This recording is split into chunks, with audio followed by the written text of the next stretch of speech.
여기 숙달 전부터 일제시하고 종교를 못 가져서 노력하는 길이 있긴 있었는데 훈련이 힘들고 아이고.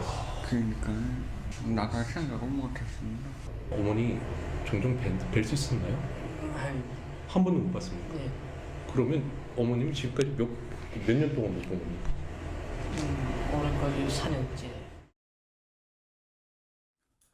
10년간 부모님 못 만났다. 북한군의 가혹한 현실. 최근에 북한군이 지금 우크라이나 전쟁에 써 있다가 포로가 됐던 북한군인 2명이 얘기를 통해서 이런 게 알려졌죠.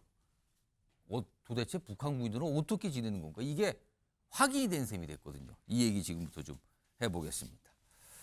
오늘 전문가 모셨는데요. 문성무 한국국가전략연구원 통일전략센터장 자리하고 계십니다. 안녕하십니까? 네, 안녕하십니까? 우선 많은 분들이 이제 이 얘기가 알려지면서 참 말로 좀 어렴풋이 들었는데 이제 확인된 거 아니냐 깜짝 놀랐다는데 그렇습니다. 일단 네. 포로가 된 북한 군인 중에서 한 명은 16살에 입대해서 10년간 복무가 이제 거의 끝났다 그러는데 그 사이 부모님 얼굴 한 번도 못 봤다. 뭐 전화 정도만 하고 못 봤다. 그리고 또 한 명은 4년째인데 이제 복무가 네. 4년 됐는데도 한 번도 못 봤다. 어머니만 계신데도. 네. 자, 그러면은요. 이걸 감안하면 북한의 부모들은 지금 러시아 파병된 아들들이 어디로 갔는지 심지어 살아있는지 죽었는데 이것도 지금 모르고 있다고 봐야 되는 겁니까, 그럼? 그런 셈이죠.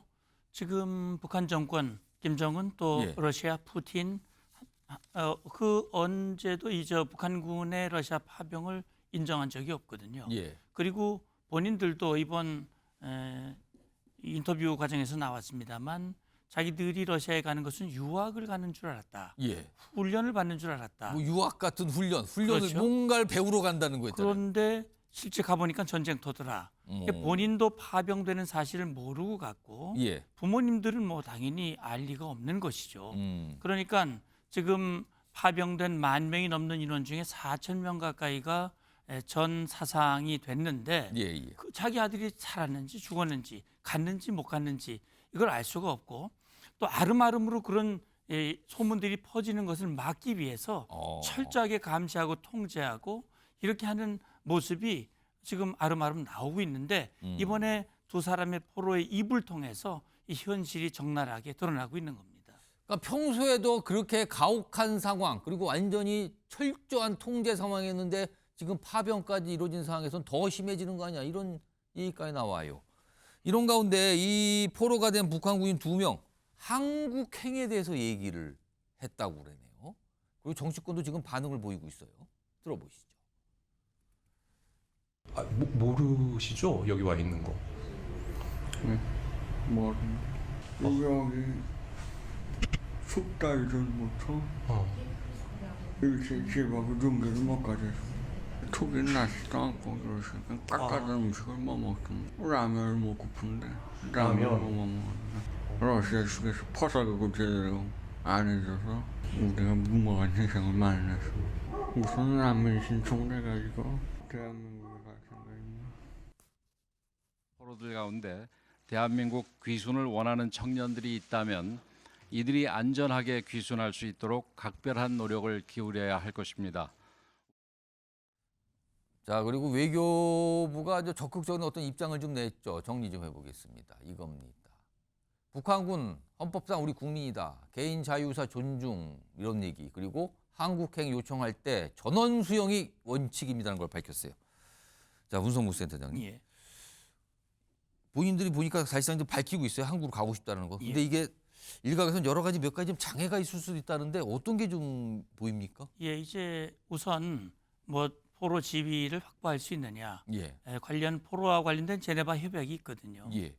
그래서 전쟁이 끝나면 그 포로들을 본국으로 송환하도록 그렇게 규정이 돼 있는데 중요한 것은 앞서 외교부에서도 얘기를 했고 또 여당 대표도 그런 언급을 했습니다만 어쨌든 과거 6.25 전쟁 때도 말이죠. 예. 자유송환의 원칙이 이루어졌어요. 그렇습니다. 본인이 원하는 곳을 선택을 하면 가도록 그렇게 했습니다. 예. 그래서 이 인원들 같은 경우도 본인들이 원하면 갈 수 있는 거예요. 다만 지금 보면요. 파병 사실을 북한도 함구하고 있고 러시아도 함구하고 있고 예. 지금 이렇게 우리 언론에 북한군 포로들이 공개가 되는 상황이면 예. 북한 정권의 행태를 보면 엄청 반발을 해야 되는데 조용하거든요. 아무 얘기를 안 해요. 아무 얘기 안 하거든요. 왜? 시인하지 않았기 때문에 이걸 파병한 걸 지금 숨기고 있는 문제, 상황인데. 이걸 문제 삼을 수가 없는 것이죠. 아. 김정은이 속을 부글부글 끓 겁니다. 그렇다면 예. 결국 러시아나 북한이 우리에게 돌려달라고 요구하지 않고 있는 겁니다. 그러네요. 그렇다면 남는 건 우크라이나의 결단이죠. 어. 그런데 zel렌스키 대통령이 그런 얘기는 했습니다. 이 인원들은 우크라이나 포로를 송환하는데 맞교환하는데 사용을 하겠다라고 교환. 얘기를 했는데 예. 교환이라는 건 상대방이 응해야 교환이 되는 거 아닙니까? 러시아가 또. 예, 그러니까 파병 사실을 숨기는 러시아와 북한과 맞교환이 과연 성사가 되겠는가? 그리고 이 인원들이 만약에 러시아를 통해서 북한으로 돌아간다면 예.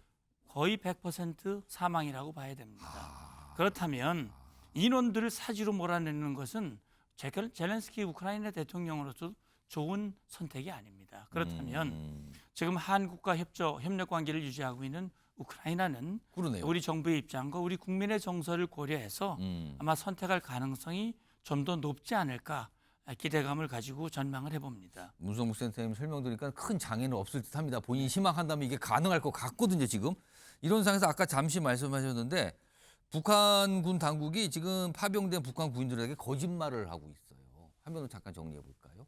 이 내용입니다. 일단 보시면 실전 같은 훈련하러 간다. 가보니까 전쟁터라는 거죠. 네. 그리고요 우크라이나군의 드론이 있었어요. 무인기. 근데 이거를 대한민국 군인들이 한국 군이 조종하고 있다. 이런 말도 안 되는 거짓말을 하면서 북한군한테 얘기를 전파했다는 것도 알려지고 있어요. 이런 가운데요 지금 사실 이 우크라이나 전쟁 이 종전 협상이 벌어지고 있는데 당사자인 우크라이나는 쏙 빼놓고요 미국과 러시아가 하고 있어요.